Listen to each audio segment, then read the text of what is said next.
الله والابن والروح القدس.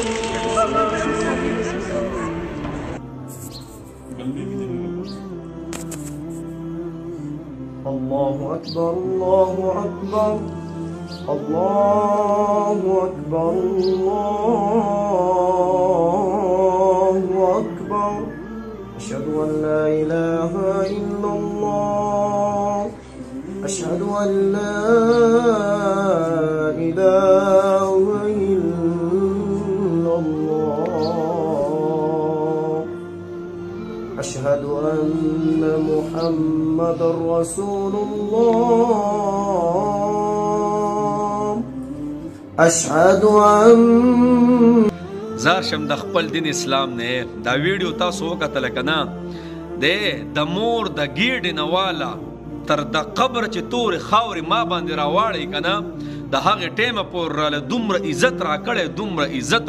چې دا نور ټول دینونه چې کم تیر شوي دا ټول را ټول کې او اسلام کې چې کم عزت د انسان د پاره مسلمان خو پرې ده د انسان د پاره کم دی کنه نو قسم به درته وخورم چې دا په یو دین اسلام کې دا په یو دین کې نشته کم دین چې او اسلام چې الله موږ له راکړی او په دې کې چې څومره عزت دی تاسو دا وکتل که نه کله چې یو ماشوم پیدا شي دا خو پرېږده مړی کله چې د مور په ګېډه باندې ماشوم شي که نه نو ګوره د مور مرتبه کم ځای ته ورسېږي الله اکبر کبیره د مور فروا څومره چوت شي ټوله شپه لکه الله ته چې ولاړی دغه مور د کمې مور چې په خېټه باندې حمل شي دا عزت چا ورکو دا عزت اسلام ورکو اوې دغه مور لکه ټوله ورځ چې روجی او روجه په خوله باندې دومره وله الله جل شانو اجر ورکوي اوې د دغې مور چې څومره رګونه دي په بدن کې د یو یو رګ په بدله کې وله الله د یو حج د قبول شوي ثواب ورکوي نو تا راته ووایه دا دین اسلام څومره عزتمند څیز دی بیا دغه ماشوم پیدا شو دغې بچي ته بیا وینا ده ګورې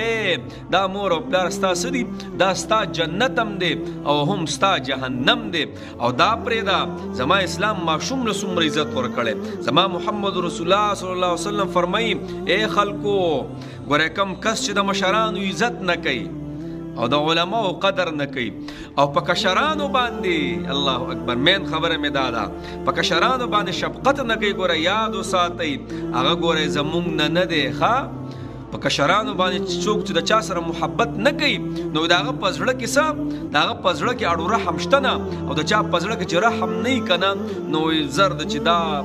خطرناک فعل چې کم دی دی به جهنم ته وارد دی نو غرض مې دا دی زار شم د خپل دین اسلام نه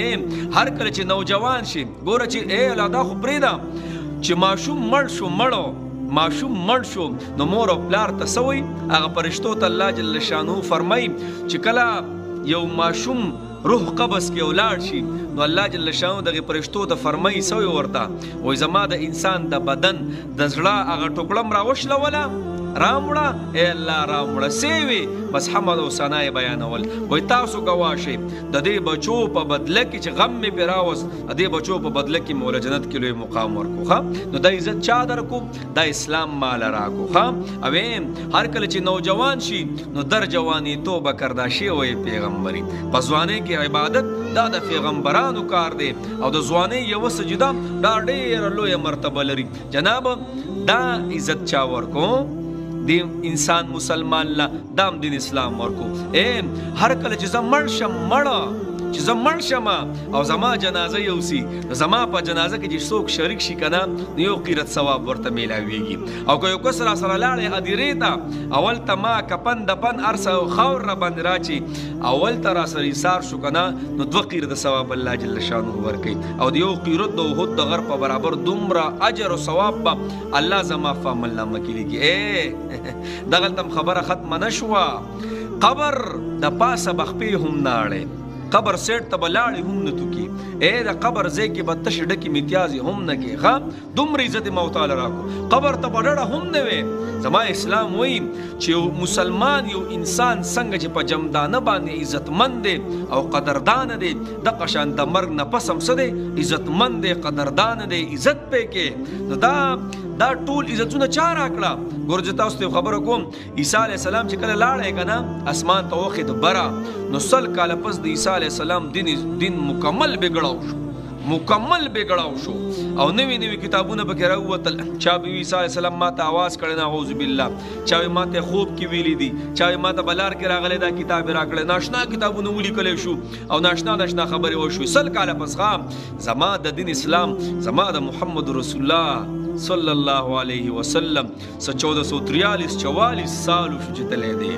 بیا الحمدلله دین اسلام قائم او دائم دی ښه دا د الله جل شانو احسان دی چې ما او تا ته دین اسلام راکړی ډېر غټ عزت پکې راکړی دا خلاصه کې د ټول انسانیت د وړوکي نه وړوکي ځناور هم د ځناور یو پکې هم څومره عزت دی د هر یو ځناور بیل څه دی علاوه د خنزیر نه چې دا نجس دی نور د هر یو ځناور څه دی بیل هغه یو قسم نه عزت دی پکې ظلم به نه کې زما اسلام خو مړی و یو څاروی به د بل څاروي په مخ کې هم نه حلالې